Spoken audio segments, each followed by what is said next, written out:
Hi guys, welcome to Doctor Medicos. आज हम लोग बात करेंगे साइटिका के बारे में। साइटिका क्या होता है, कारण क्या है और इसके ट्रीटमेंट क्या है, इसके बारे में डिटेल में बात करेंगे।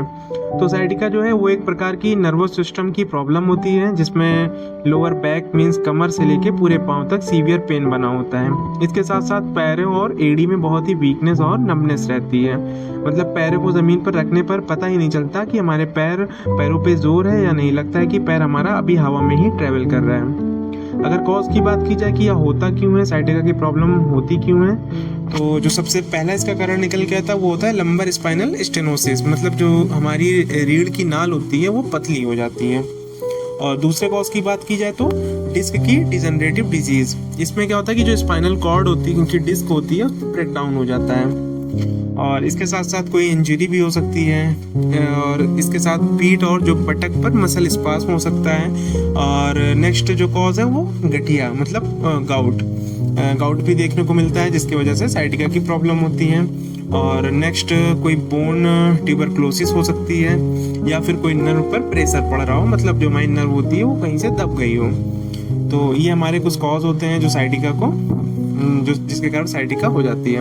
अगर साइन और सिम्टम की बात की जाए कि पेशेंट को पहचानेंगे कैसे, तो जो सबसे पहले प्रॉब्लम होती है वो लोअर बैक पेन, मतलब कमर में दर्द बनी रहती है पेशेंट को। और पेन इन रियर और लेग्स, जो कि बैठने के दौरान बहुत काफ़ी तेज हो जाता है। और इसके साथ हिप पेन, मतलब कूल्हे का दर्द बना होता है।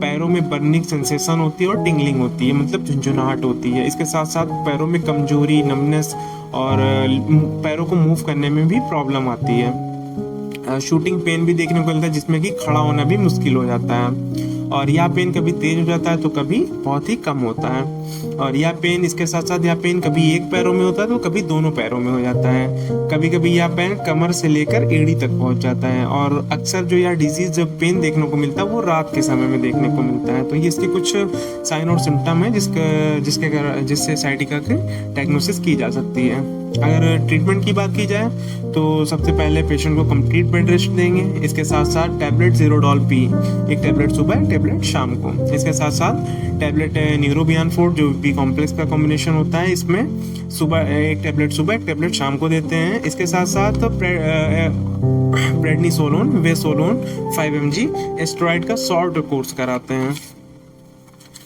इसके साथ साथ टैबलेट वोवरान एसआर, जिसमें डाइक्लोफेनेक पाया जाता है 100 mg या 200 mg। इसको रोज़ाना एक गोली दी जा सकती है। अगर दर्द ज़्यादा हो तो according to doctor injection Dynapar 1 ml SOS में, मतलब जब दर्द ज़्यादा बढ़ रही हो तो दिया जा सकता है। इसके साथ साथ ट्रामाडॉल इंजेक्शन, इसके अलावा ट्रामाडॉल इंजेक्शन भी दिया जा सकता है, मतलब डायनापार या फिर ट्रामाडॉल दिया जा सकता है।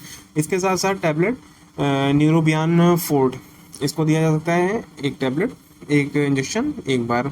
और इसके साथ साथ हॉट वाटर बैग की सेकाई करनी चाहिए पेशेंट को।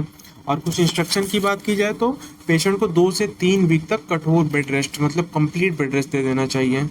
और साइटिका का कॉज का पता लगाकर ही ट्रीटमेंट करना चाहिए। और पैरों पर मालिश भूलकर भी नहीं करनी चाहिए, क्योंकि ऐसा करने पर पेन हमारा और बढ़ जाता है। तो थैंक यू गैस, ये थे हमारे कुछ साइटिका की डायग्नोसिस।